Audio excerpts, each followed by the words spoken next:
Game week 5 is finally here, and yes, I've activated my wild card, and we're about to find out what the big reason for that is. So, without further ado, let's get into that.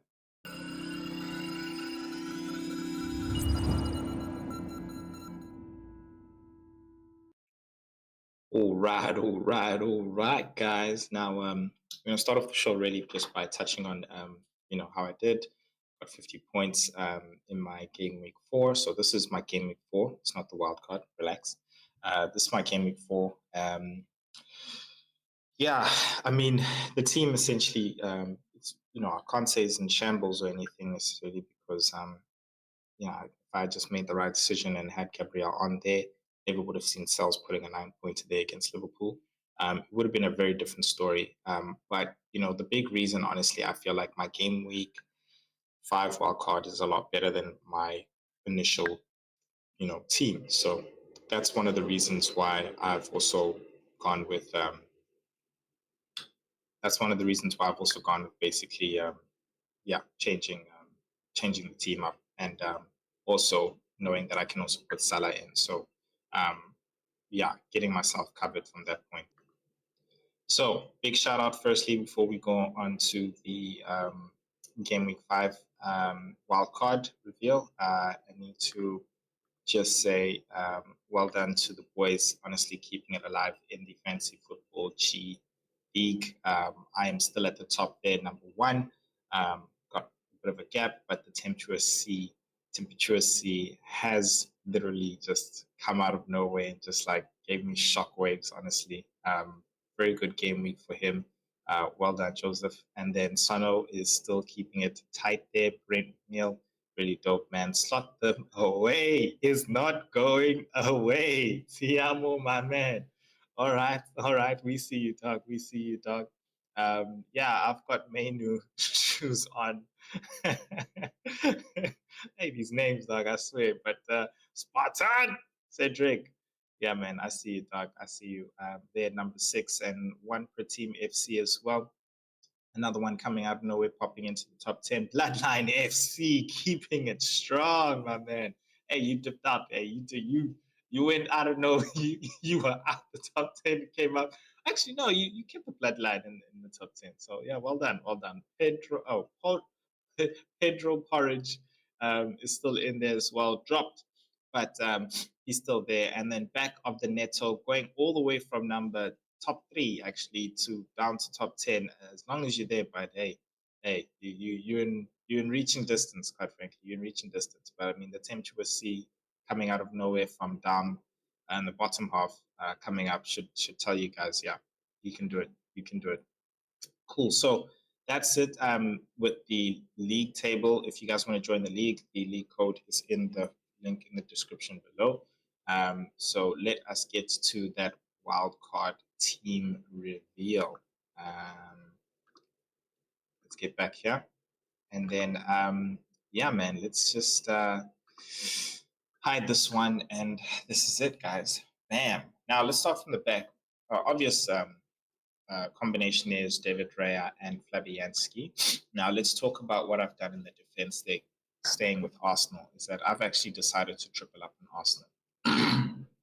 And the reason there is because, like I said before, guys, how many clean sheets are these guys going to get out of the remaining games? There's 34 games. How many clean sheets do we think they're going to get? And honestly, I think they'll definitely get over 20 clean sheets. That's what I believe.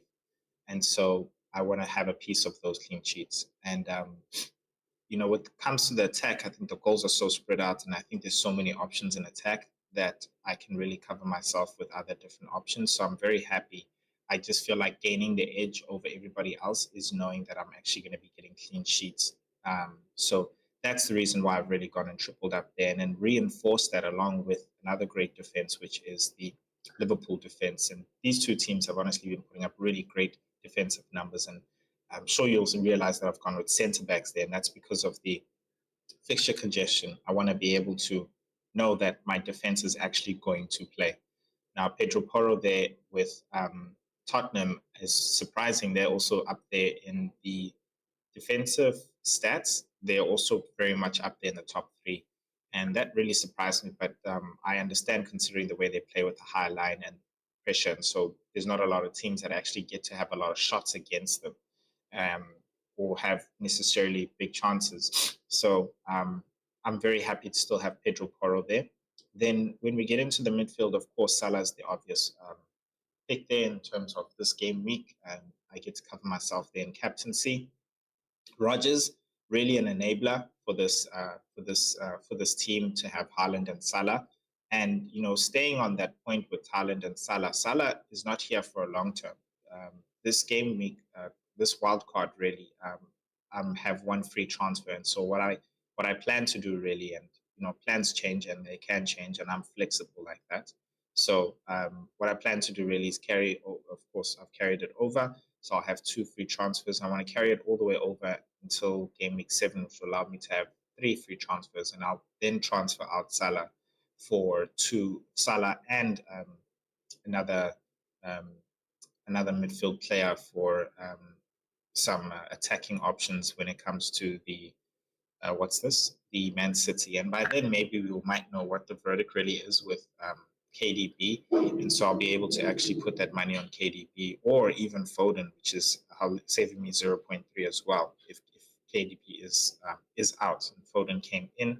Interestingly, Gundogan came in for um, KDB when he was injured, but when Foden did come in, Bernardo was pushed to the right, and Gundogan and KDB played, and Foden played in the center. So I get to see those options throughout this time, and gather that information, and with those free transfers, make my decision. And that's really the plan there. Then, with looking at the other midfielders, Semenyo is not an option for this week. He's an option for the next 2 coming game weeks, where he's playing very good fixtures. I believe it's Southampton and Ipswich.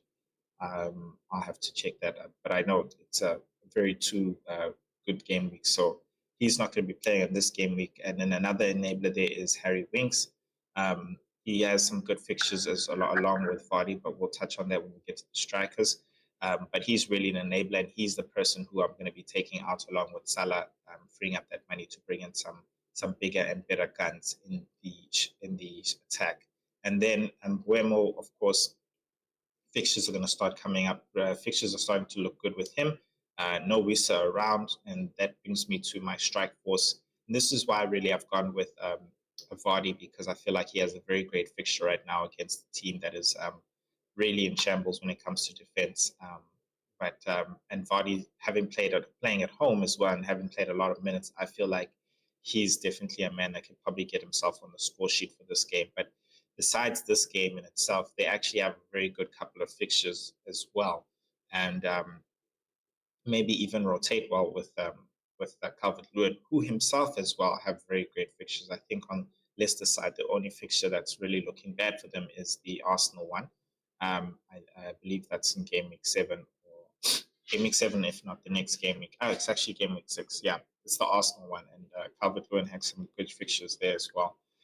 So they, for me, have been enablers in the sense of I'm able to actually get Salah. And what for me is also big with this team is that I get to have players who I know are definitely going to play, in the sense that, we want to have players, yes, from the big teams. But the thing is, like, this just those guys, bro, are like, they are heavily fixture congestion, and like, even if they're not being rotated, are they necessarily going to perform at that level they need to week in, week out?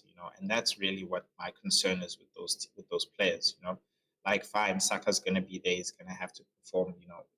So you can pick somebody like him. I think Palmer is also a good option because he's not in the Conference League squad. But I myself would stay away from Chelsea still, because I'm really not sure what's happening. Are these guys making a come up, or they're like still up and down? So I'd rather want to get people who have a lot of consistency when it comes to their performance. And I feel like that's Arsenal, Liverpool, and Man City. And then, of course, surround them with other guys who have great fixtures with them, basically. And yeah, guys, that's how I'm looking to maneuver my team, in all honesty. Really, here, the big at the back really is just the way I'm looking to gain the edge over the league, FPL league, essentially. So, yeah, that very much is the strategy. I hope you guys like it. Let me know. But in all honesty, if you've made this far, that means you do like it. So please hit that like button. Also, but most importantly, subscribe, guys. A lot of you guys are not subscribed. And if you really love this content, I will be bringing more. If you love what I've done, then please check out what I've got for you guys here. I'm doing Champions League as well, so see what I did there. I will be bringing more Champions League, and then you can check out some key players that I was talking about for Game Week 5 as well in this video down below. But I'll see you guys in Game Week 5, and good luck. Come on, you Gunners!